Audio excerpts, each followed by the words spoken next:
Hello, this is A Life More Wild. It's a podcast where we'll take you into the great outdoors and help you connect with nature. Later we'll be hearing from Tom Lewis of Monachyle Mhor, who took sandwiches for hikers and turned it into this amazing foodie empire in the Trossachs. But today we're here with Gill Meller. It's not necessarily all about harvesting wild garlic, it's just about the moment of being here, really. Gill Meller is a river cottage chef, teacher, forager, wonderful cook, and he's going to take us down through the woods, pick some wild garlic, get some sea kale and make us something amazing on the beach.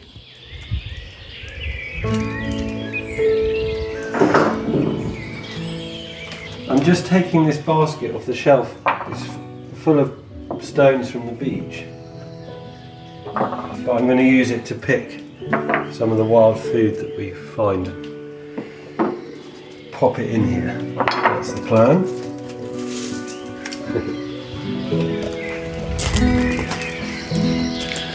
My name's Gill Meller. I'm a chef and a food writer and a cookery teacher. We're stood outside the house where I live, near a place called Lyme Regis. That's my nearest town. And we're looking out over the wood. And River Cottage, which I have sort of big associations with, is only a stone's throw from here. That's where I really learned to cook. I met a huge amount of really influential people there, and it sort of gave me the breadth of knowledge that I have today, really. But it wasn't till I was sort of 18, 19 that I really started to develop a love of cooking. And it wasn't out of choice, actually. It was out of sort of necessity, in that we had our first daughter, my wife and I, when we were very young, so I was just 18. So I sort of fell into a kitchen for the cash, really. And over time, I sort of developed a real passion for it. And I sort of knew how to bring flavours together, and I knew how to sort of taste food and adjust things, because my mum was always so good at that. You know, that was how she cooked, by tasting and then balancing, seasoning and textures. And it was just, I think if you grow up eating good food, you know what good food tastes like. And then maybe if you're interested in cooking, you can apply that knowledge.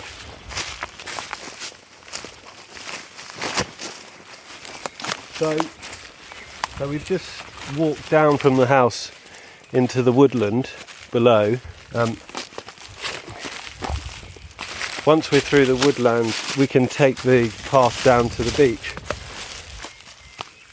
So at this time of year, there's quite a lot of wild food available. You just need to sort of look out for it.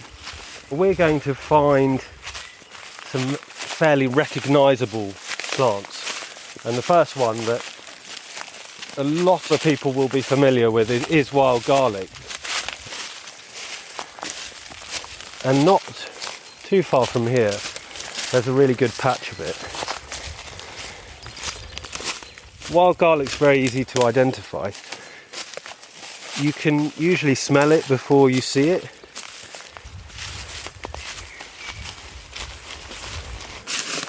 We're just walking by some here. When you step over the garlic, you can really smell it then, because it sort of busts the leaf and lets all those oils into the air, I'm sure. It's got a very strong aromatic scent, a bit oniony, a bit garlicky, but it is sort of unique.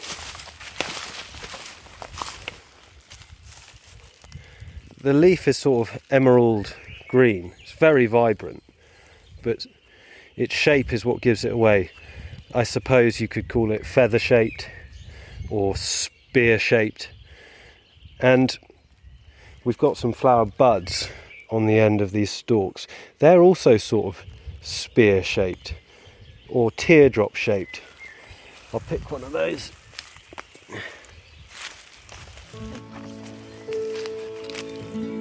I'm just taking a knife and cutting the wild garlic at the base.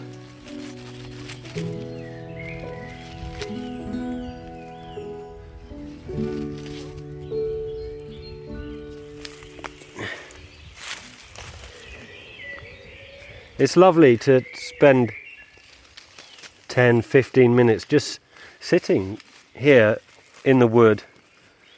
Got the dogs with me. It's not necessarily all about harvesting wild garlic, it's just about the moment of being here, really, and sort of just listening to what's going on around you, the birds, listening to the wind in the trees, watching, touching. That's what's so lovely about foraging. It's not necessarily about the final plate of food that you sit down to. It's about the whole journey. It's about picking up the basket, putting your rucksack on your back and heading out the door with the hope of maybe bringing something back, but it's the journey that's the most interesting bit.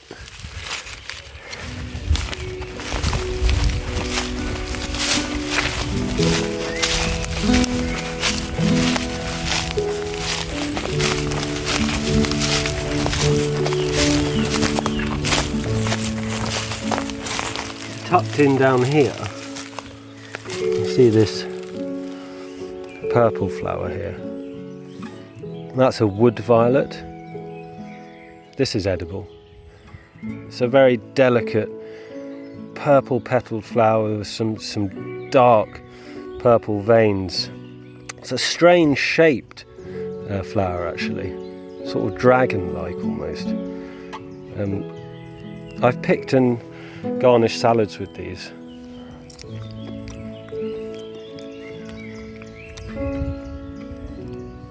Gentle, subtle flavour, very pretty, to incorporate the wild garlic petals and the wood violets in a simple salad. It's lovely.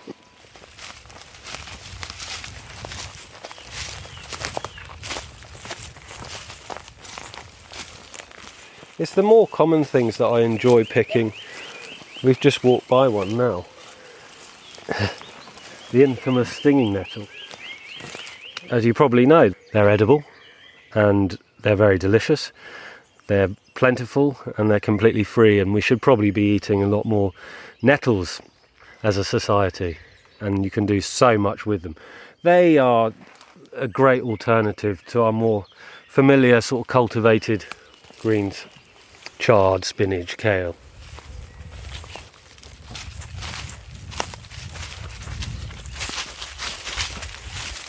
So we're going to wander through the woods here, and then we'll get down onto the old track that takes us to the beach.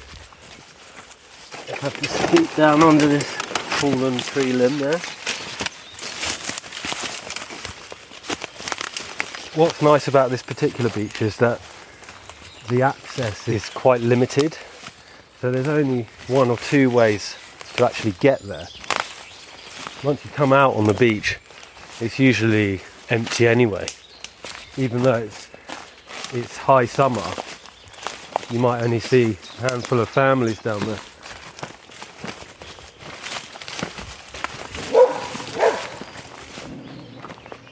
Hello. It seems like pond water down there today. Yeah, beautiful. Yeah, I bet. Come on, boys. Come on, come here.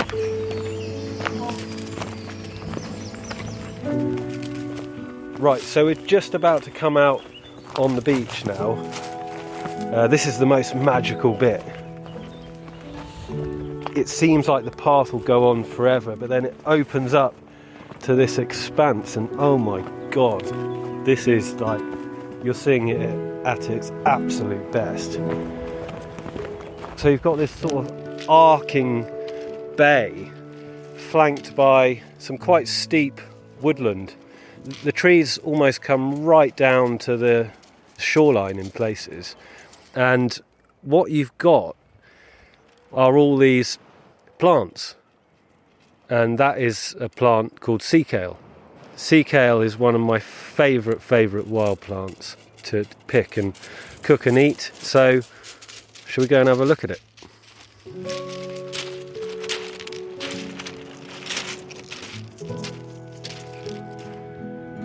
Sea kale used to be quite popular and was cultivated, and still is, by people who know, but for the most part it's considered a wild plant. You could go a mile up the beach and you wouldn't find any sea kale, but here it loves it. What we've got here are these sort of minty green young leaves, and then the young growth is a sort of deep purple pink. The young stuff is very tender and very delicious, and it can be eaten raw. It's sweet, it's got a slight bitter note, and actually when it's that young it doesn't really need cooking, because you're tasting it at its most pure, if you like, and you really get to appreciate the texture and how juicy it is, and the sort of flavour dimensions. But what's really special about this time of year is you get the flowers.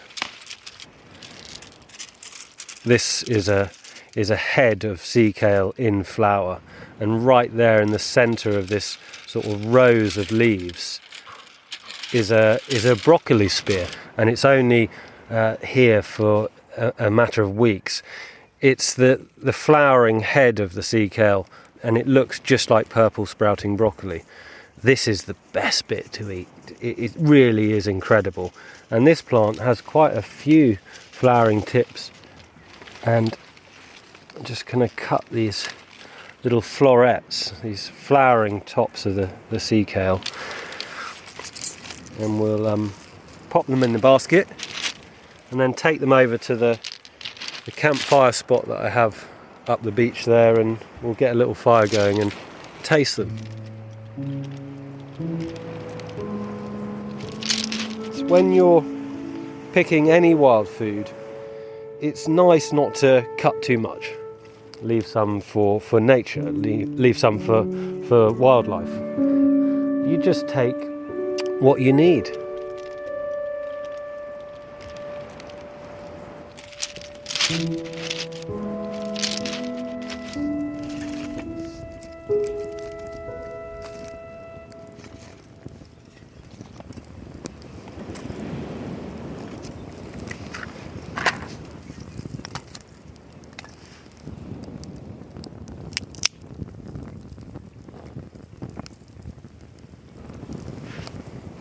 What's really nice about coming down here and making a fire is that you do everything at a much slower pace.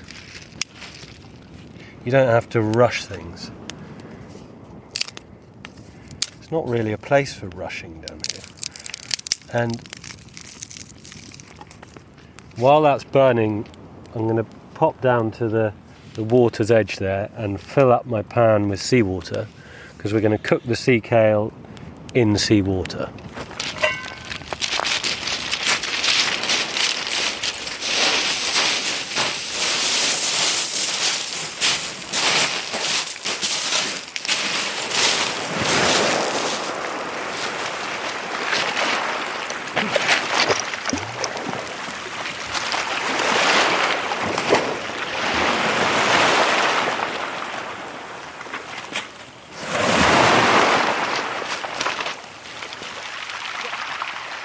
There we go. Got a pan of water. Lovely and clear. So it's nice and clean.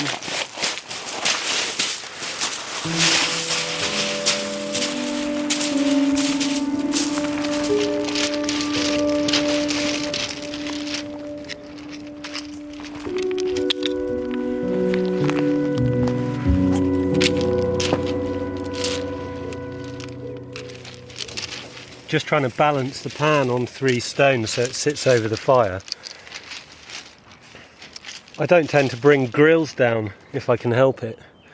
If you can nestle the pan directly in the fire, then you've got no need for a grill. Just put a lid on the pan and it'll come to the simmer quite quickly.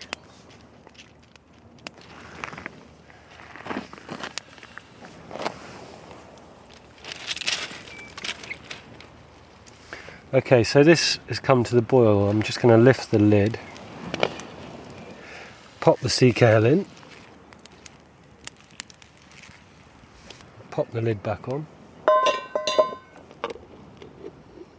We'll only cook it for a minute or so. Then I'll drain it. Seeing as we picked the wild garlic, I'll make a quick wild garlic butter which we can just pour over the sea kale. So I tend not to bother with plates or anything like that. When I come down, we just find big flat round stones and eat off those, or straight from the pan, and that tends to save on washing up. They're always clean because it rains and they get washed that way. So I just lift this out, pop it on here.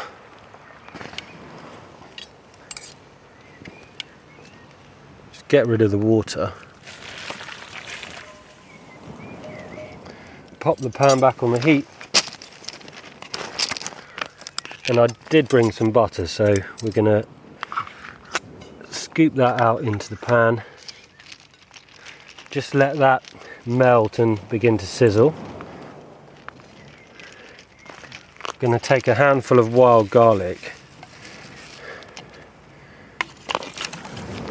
And then, if I can find my knife, just cut this up quite coarsely,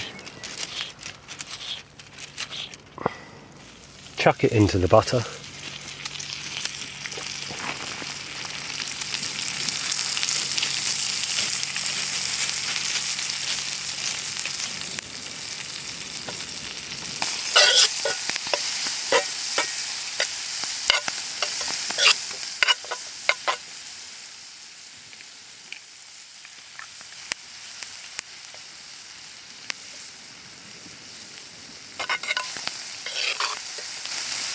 doesn't need much cooking. I'm just taking the sort of harsh edge off the garlic.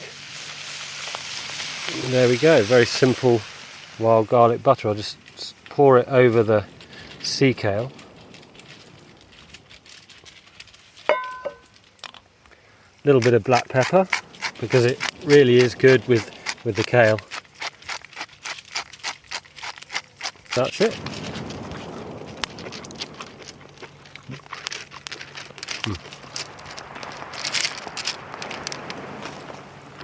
That is the business. Very good.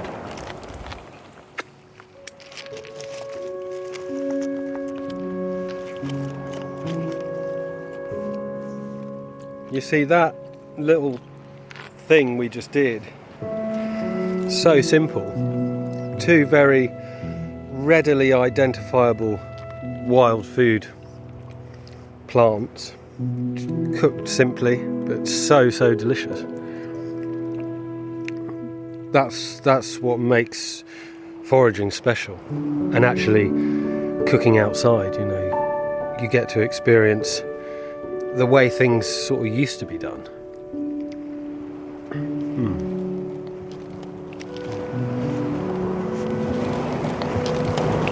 I'm now tempted to swim. That was Gill Meller down at his local Dorset beach. Now, there's a great tradition of settlements forming where paths connect, from the UK's market towns to camps around oases in the desert. While that might feel like the sort of thing that belongs to history, there's a sort of modern version taking place in Scotland's Trossachs National Park. Tom Lewis is the chef and creative force behind Monachyle Mhor, home to two amazing places to stay, Pilot Panther and the Ferry Waiting Room. There's now a hotel, restaurant, bakery, bistro, even a chip shop. But it all started with his mother selling tea and scones to passing hikers. So, set the scene for everyone. Monachyle Mhor, where are we? We're an hour and a half from the rest of the world. I'm an hour and a half from Edinburgh, Glasgow, Dundee, Oban. The glen itself was 6 miles up a single track road. We overlook Loch Foyle, Loch Doine. Up behind the hotel, you've got Stibinian, 10th highest mountain in Great Britain. There's nothing higher south of us in the UK. So it's a magical place. How did it start out? My mother wanted to buy my brother a bicycle. So she put a sign at the bottom of the road saying tea and scones. And then she fancied a British racing green four-door Aga. So she changed the sign from tea and scones to tea and scones, soup and sandwiches. And then she did a bit of B&B. And then always did a carafe of wine with an evening meal. Someone got very upset, said she was doing it illegally. So she applied for license, and that was back in 1991. And that's when the hotel started. It's a lovely story, really. My mother was completely blind, and she did everything. The only thing she can't do is read a book. My mother and my father, they were the true visionaries, and I've really just taken it over. Wasn't there something when we were up, you were telling me about driving with her? Yeah. Well, like, when you live in a rural area, 17 miles to town, local shop is 8 miles away, and your mother's blind, we used to just sit in the lap and we'd steer.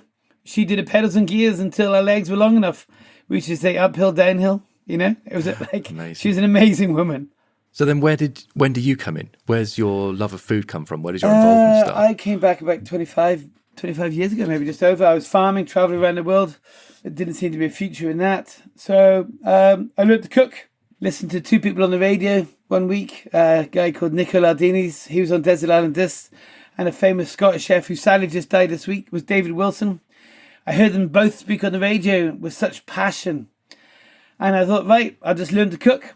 So I bought a book called La Russe Gastronomique. And that's where it all started. And what, you just taught yourself? Yeah, and my mother was doing it before me, so I cooked what she did, and then I created my own style. And because I farmed all my life, I just bought things that were in season because they were cheaper. Have to make money, is quite important. And at the time, that was before field to plate and all this type of stuff. It was just really economics. But, now it's all become fashionable. So that's right at the heart of Mhor, is it? The sourcing policy, it's where it all comes from.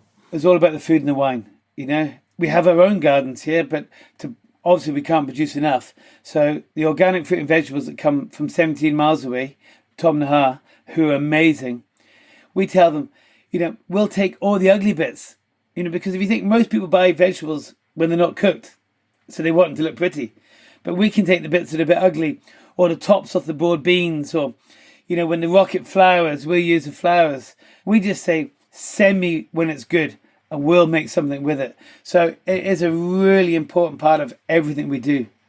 I think that's something that people could take into their own lives. I think it's something that needs to spread. Yeah, and it's really quite an easy thing to do. I think it's, we've been a big fan of slow food for a long time. And when people ask the question, what is slow food? And really for me, slow food is, where does it come from? And if we can buy British first and then, and if it comes from somewhere else in the world or somewhere, find out who produced it. Was it a small producer? And I think, to ask the question is every time you pick something up, if it smells good and you've got a choice of two things, find out where it comes from and use that as your guide. So when you came back, did you just sort of think, I have to be here now? Was it the landscape? Was it the place? It's bizarre. This year's made me think about things a lot, and it's amazing. The view out my office window, I was notorious for throwing phones, right? Now, when I built my office here, I have a little window right beside my desk. When I'm having one of those conversations, I just keep talking, look out the window and thinking, it's not that bad. What is the view then? What are you looking at? I'm looking right down Loch Foyle, across the front of the hotel. And you've got those amazing greens in Scotland. They're almost like psychedelic, because it's been brown all winter and suddenly the leaves have just popped. There's a big beech tree and a chestnut tree there. The larch have just gone green again. They've been golden all winter. And even more annoyingly, there's a ewe and twin lambs on the lawn right now eating something they shouldn't be eating. Do people respond to the location when they come? Do they come for the food and then get struck by the place? If you think they've driven up, say they've left Edinburgh, Glasgow, so they've had a bloody big argument at the house, picked the kids up late or whatever else, they've got in the car, the husband or the wife's been driving a bit fast down a dual carriageway to Junction 10, Suddenly they've turned off the motorway, off the Stirling, come here. The road's got a bit slower, so they've driven a bit slower, so suddenly you're not so bad. You get the calendar, I still quite like you actually. And then when you turn up that 6 miles up the Glen Road, no Roman built that road, it's so bloody awful, right? So you've got to go really slowly. And then you start realising, God, it's beautiful here. When you go right beside the loch and, this time of year, you see the curlews and the swans and, we've got native Canadian geese. So by the time they actually get here, they're a bit more relaxed. You can see their shoulders drop. It is a magical part of the world, we try and encourage that sense of quiet. We try to turn off all the outside lights at night and that type of stuff because people just can't believe how dark it is and see the stars and, hear the nature, the deer on the front lawn or the red squirrels, or we've got pine martens, which are supposedly endangered, except for at the bloody hotel, where they're that gallus. Our night porter used to put feed out every night and she'd come out the roof with her young kits and eat from the bowl. I mean, it's incredible. No, I've done it. I've come down that road and I know exactly what you mean. As soon as you said it, I thought, yeah, I do know what you mean. You're rolling down that road and it's bumpy and it's curvy and you end up going about 5 miles an hour. Yeah. And then you think, I don't want to go any faster than this ever again in the rest of my life. It's absolutely lovely. It's just stunning. I mean, I guess you can hike straight off the back of the hotel up into the mountains, can't you? Yeah. I mean, literally just walk, you come out the hotel, hang a right, take another right and walk straight up the hill. And then you've got red deer, golden eagles. There are falcons at the top end. Half a mile on the road is a big rock, and that's known as the cuckoo stone. And it's because it's often the first place you hear the cuckoo, because you hear the echo down the glen. And when the stags start rutting in the back end, if you stand there and hear the stags rut, you can hear them coming from 3 glens meeting there. And it really is amazing. What would you say your favourite time of year is then? Oh, you're torn because spring and autumn, the first pea, some fresh white asparagus, the first leaves, but then you get to the autumn and then the mushrooms come. And we go every day. I keep a motorbike at the back door to go and pick mushrooms every day. And your hands in the autumn smell of the ground, of moss and grass and that type of stuff where you've been out picking every day. But then the summer comes, like the first Scottish tomato, a fresh strawberry, a new season's tomato. But then again, your first apple. Yeah. I don't know. All right, so you've got so much going on. Like, doesn't it just get overwhelming? Yeah. I've got a little thing which I do here. And I think it's because my mother was blind. And I often, if there's a lot going on, I will stand still for a brief second and close my eyes. And suddenly everything is exactly where it should be. You get out your car in Scotland and the first thing you do is smell it. You taste it. There's a breeze. You can hear the movement of the trees or the grass, or you hear it. And it really is quite evocative, I mean, it works for me. Thanks for joining us for A Life More Wild. I hope that's whetted your appetite and got you inspired to go on the hunt for food that might be closer than you think. In the episode notes, you'll find links to Monachyle Mhor, Gill's courses and books, as well as where to buy our own book, Stay Wild. You can join us on Instagram at Canopy and Stars, and remember to hit that follow button on your podcast app to hear all the other episodes. Until next time, stay wild.